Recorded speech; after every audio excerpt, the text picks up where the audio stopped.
Now. On 105.9 FM and streaming worldwide on the WMAL app. O'Connor and Company.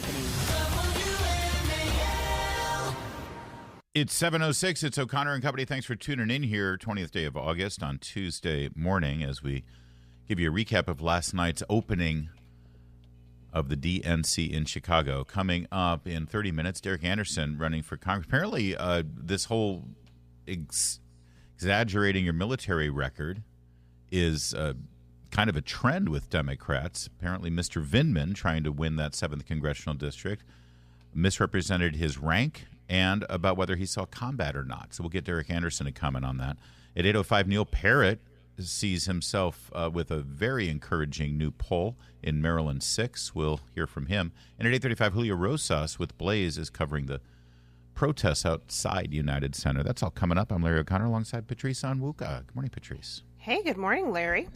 It was opening night. Joe Biden, well, I guess it was technically it was prime time, but he didn't actually make it to the stage till well after prime time. Ooh, 11:30-ish. And it was about the same sort of, angry yelling and grievance about Donald Trump and Republicans and a whole lot of misrepresentations. This was newsworthy, though. Those protesters out in the street, they have a point. A lot of innocent people are being killed on both sides. Yes, very fine people on both sides of the Hamas terror slaughter of innocent Israelis and the keeping of innocent hostages, including 5 Americans.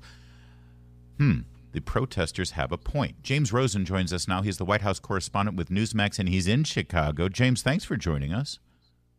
Great to be with you, Larry and Patrice. Thank you. Let's just start right there. That was kind of newsworthy for him to sort of take the sides of the protesters. I mean, they're protesting against him.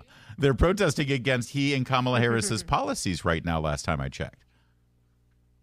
It's a line that this administration has sought to straddle for since October, let's say since the beginning of the Israeli response to October 7th. You'll recall that President Biden said that the Israeli response was, quote, over the top at one point. And, of course, this administration has withheld weapons shipments from Israel at certain points. I think it's indisputable that innocent people have been killed on both sides, which isn't to engage in moral equivalence, it seems to me, between Israel and Hamas. The question that is raised by these comments is whether there was any way for Benjamin Netanyahu, the Israeli prime minister, to prosecute this war against an enemy like Hamas that entrenches itself in civilian population centers, where the outcome would have been any different. You know, it's so interesting listening to President Biden's speech, not just on foreign policy last night, but also on the economy, how he framed the economy, and even more than that. And Michael, I'm going to ask you to play cut 15 if you can, Biden talking about the economy. But James, I would just love you to respond to how is it that Kamala Harris's campaign going to be able to untie themselves from the way President Biden is setting up her connection to the economy? Here, let's listen.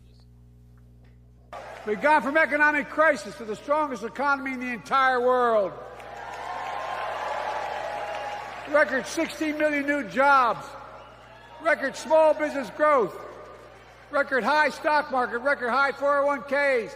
Wages up. Inflation down, way down, and continuing to go down. There you go. 4 more years. Yeah. Inflation hasn't gone down. It's just the rate at which inflation increases has slowed. Mm-hmm. And the way I try and make this understandable with my own impoverished sense of economics is to say that if there's a monster that's chasing you, let's say, and it's gaining ground on you, but the rate at which it's gaining ground on you is slowing down.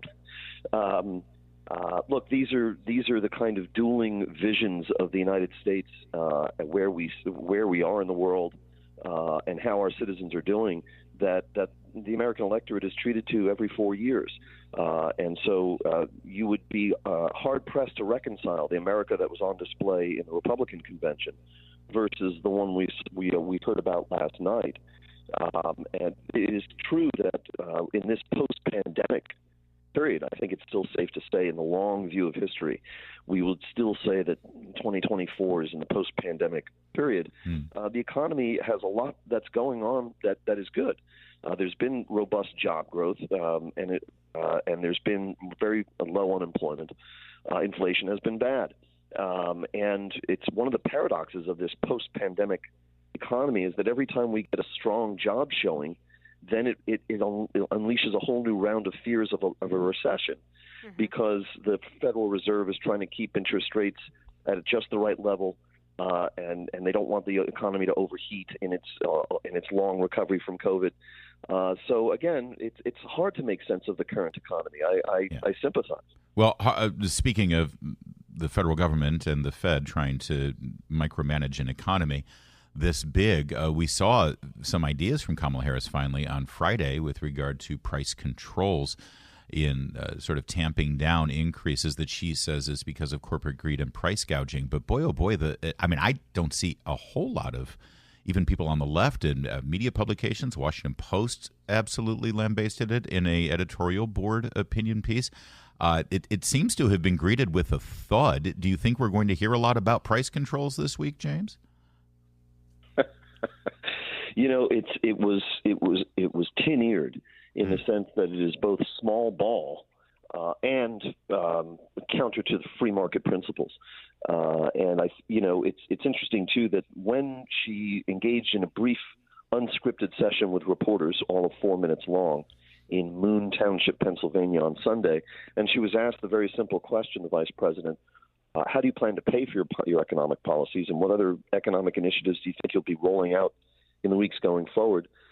She devolved instantly into the kind of word salad that is her true vulnerability. And she spoke in somewhat nonlinear terms about return on investment, and she really wasn't able to articulate an economic vision. And it's an opportunity missed for this ticket, really, the Democratic ticket, because there would be no political price for Ms. Harris to pay if she came out solidly in favor of growth. Instead, she's talking about cracking down on supermarket grocery owners. And so I think it did land with a thud. James, how's the... I think the lesson from this learned by the campaign will not be to introduce more of these ideas, but fewer of them, Larry. Oh, great. Yeah, that's good. Well... Hide the stories, right? Yeah, you have to know what you're going to get in the Harris administration after you vote for it, to paraphrase Nancy Pelosi. James, how's the star power there? That Nancy Pelosi reference, Larry. Yes.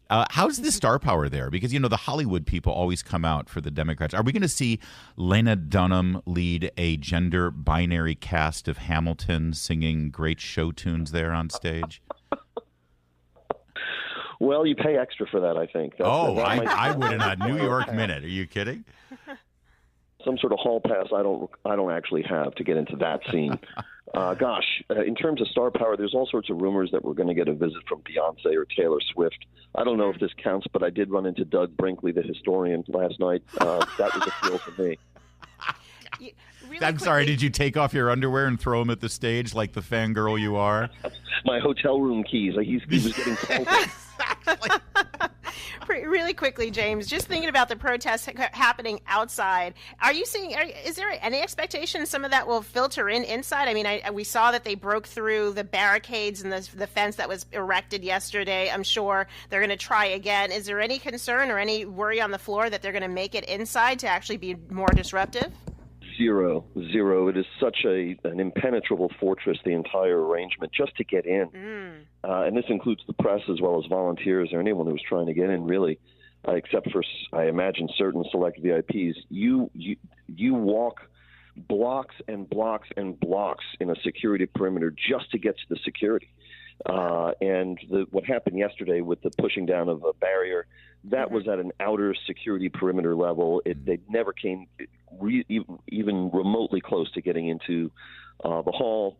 Supposedly, we heard that there are some infiltrators already part of the machinery and so forth, but there's no evidence of that inside the hall. We'll see. There are those uncommitted delegates who ran as uncommitted specifically to protest the policy in Israel, and they're there. They're credentialed. The greatest danger to this convention going off smoothly has been the organizers of the convention themselves, who yesterday had so many speeches lined up and so many people who are such minor players getting 10 and 15 minutes, 20 minutes a pop.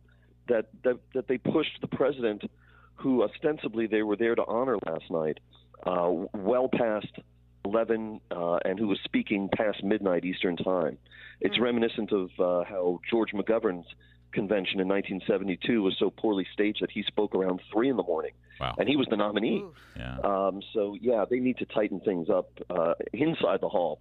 And I think that the police and law enforcement outside the hall have things much better under control. The Democrats always remind people that as you give them more power and more bureaucratic control over things in Washington, they will continue to run things as efficiently as the DMV. James, thank you, sir. Enjoy Chicago, so much, and keep your head on a swivel there. I don't like those protesters. They're nasty people. Be careful. Thank you both.